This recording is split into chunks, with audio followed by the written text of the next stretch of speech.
Pernahkah kita merasa bosan? Sebuah pendapat mengatakan bahwa bosan merupakan suatu perasaan sangat wajar yang dialami oleh seseorang akibat dari suatu kondisi yang terjadi secara monoton dan terus-menerus. Apabila seseorang belum memahami kemunculan perasaan ini dalam dirinya, maka akan cenderung mengarahkan ke hal-hal negatif. Kita mungkin telah banyak melihat, membaca, ataupun mendengar dampak yang bisa timbul dari perasaan bosan.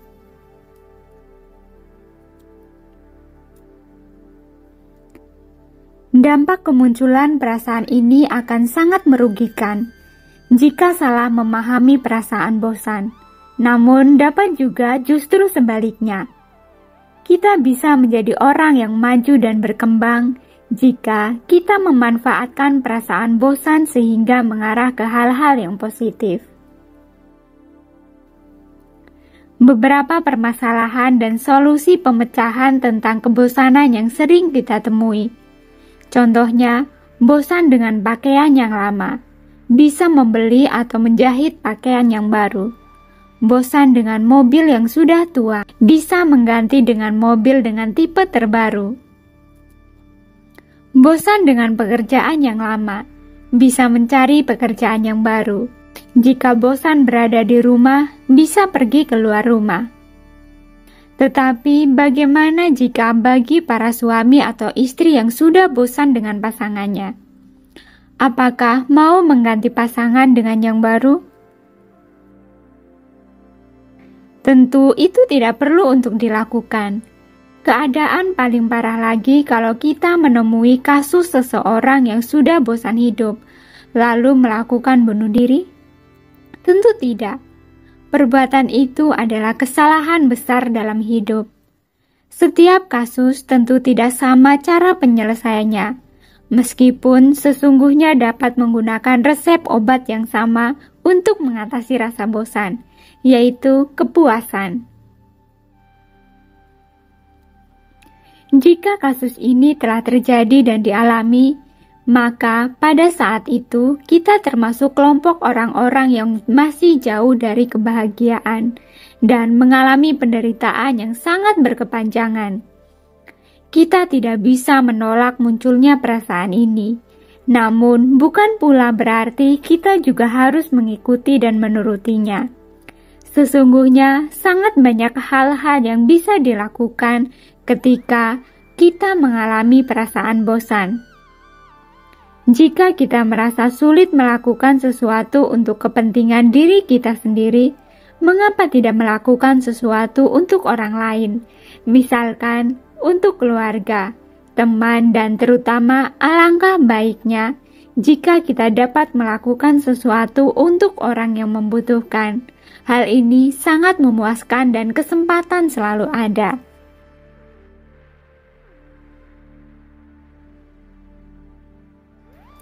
Sesungguhnya ada beberapa aktivitas yang bisa dikerjakan untuk mengatasi perasaan bosan yang sedang muncul. Beberapa aktivitas yang bisa dilakukan jika kita bosan antara lain: pertama, rekreasi atau jalan-jalan ke tempat yang selaras dengan alam. Manusia merupakan bagian alam yang tidak bisa dipisahkan. Sesungguhnya kita telah memiliki tempat rekreasi yang sangat indah, seperti halaman rumah yang hijau. Jika kita tidak mempunyai halaman rumah yang menyediakan kondisi tersebut, cobalah keluar rumah, memilih tempat untuk duduk dan mencoba melihat sekeliling. Kedua, berkunjung ke tempat ibadah. Tempat ibadah, percaya atau tidak, sejelek apapun tempat ibadah itu, ada yang mengatakan bahwa tempat tersebut merupakan tempat yang mengilhami munculnya kedamaian. Tetapi, sebagai umat Buddha, meskipun kita mengetahui Tuhan tidak berada di wihara, kita bisa melakukan segala bentuk kebajikan, seperti berdana makan kepada para biku yang ada di wihara tersebut. Namun, bukan berarti hanya dalam bentuk materi saja kita bisa berdana, tetapi juga bisa berdana dalam bentuk tenaga, pikiran, bahkan waktu. Membahas dhamma bersama para biku, mendengarkan nasihat biku, serta berusaha melatih sila dan menjalankan atas sila. Bukankah itu lebih baik daripada jika kita hanya uring-uringan saja di rumah karena merasa bosan? 3. Membaca parita. Sebagai umat Buddha, tidak ada salahnya jika kita membaca parita beserta artinya. Paling tidak akan mengkondisikan pikiran, perbuatan, dan ucapan ke hal yang positif. Positif yang dimaksud adalah kita berusaha memunculkan kembali keyakinan kita. Akibat positif lainnya adalah ketika kita membaca dengan penuh konsentrasi, maka pada saat itu pikiran dan kesadaran kita terpusat pada pembacaan parita tersebut. Secara tidak langsung, kita telah melakukan perbuatan baik melalui ucapan, jasmani, serta pikiran. Sehingga paling tidak perasaan bosan yang kita alami akan sedikit reda atau bahkan akan hilang sama sekali. Meskipun ia pasti akan muncul kembali, tetapi kita tidak akan larut olehnya.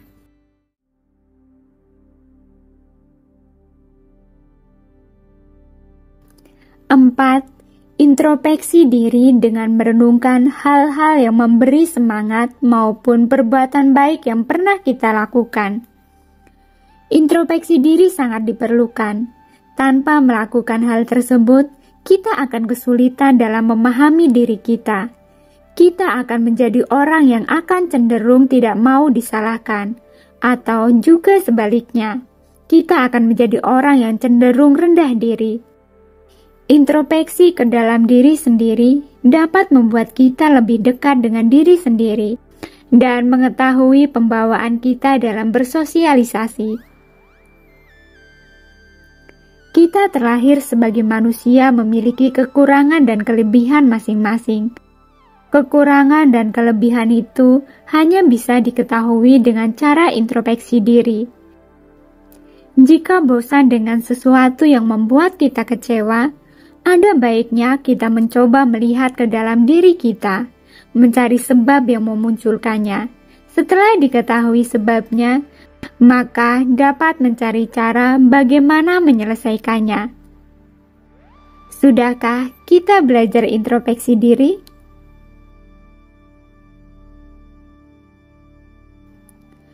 Yang kelima, meditasi. Meditasi adalah salah satu teknik yang bisa digunakan dalam mengatasi munculnya perasaan bosan. Banyak yang mengatakan bahwa cara ini adalah cara yang paling manjur dan terbaik di antara sekian cara. Dengan meditasi, kita bisa mengetahui gerak pikiran kita.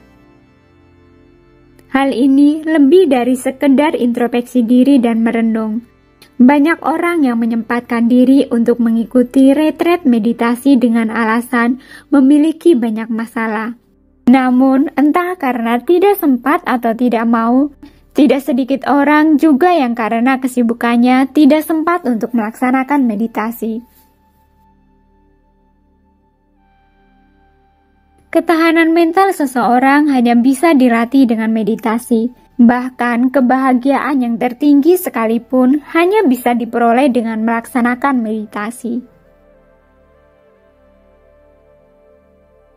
Dari beberapa aktivitas yang telah dijelaskan tadi, masih banyak lagi yang dapat dilakukan, seperti menonton TV, membaca buku, menulis, berbagi cerita dengan teman, olahraga, bersih-bersih kebun, dan lain sebagainya. Keinginan dan keserakahan berusaha untuk menggenggam kebahagiaan.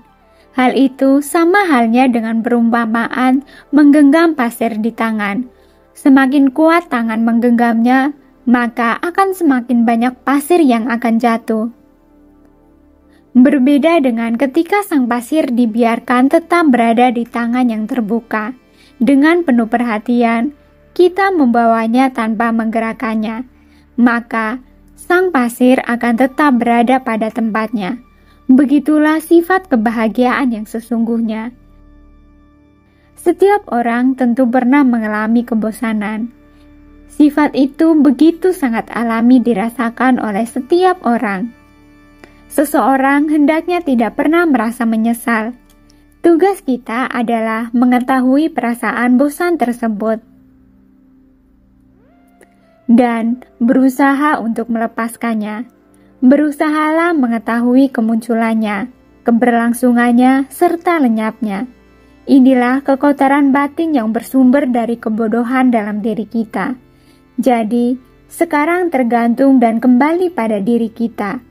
Apakah kita lebih menderita menghadapi kebosanan atau justru menjadi lebih maju dan berkembang dengan memahami sejelas-jelasnya segala bentuk perasaan bosan yang kita alami? Kita sebagai penjaga dhamma hendaknya tidak bosan melawan kekotoran batin, kedok dari keserakahan, kebencian, dan kebodohan pikiran. Tidak terpengaruh dan mengikuti perasaan bosan ketika kita sedang mengalaminya. Senantiasa selalu dapat melihat dan melenyapkan segala bentuk kekotoran batin yang dapat membawa ke penderitaan yang lebih besar dan lebih berkepanjangan. Seperti benteng pertahanan kota yang dijaga dengan baik, demikian pula menjaga diri kita, melawan serangan gencar dari godaan nafsu jahat dan tidak lengah, serta melalaikan kesempatan hidup. Siapapun yang melalaikan kesempatan hidup akan bersedih hati setelah terlahir di alam neraka.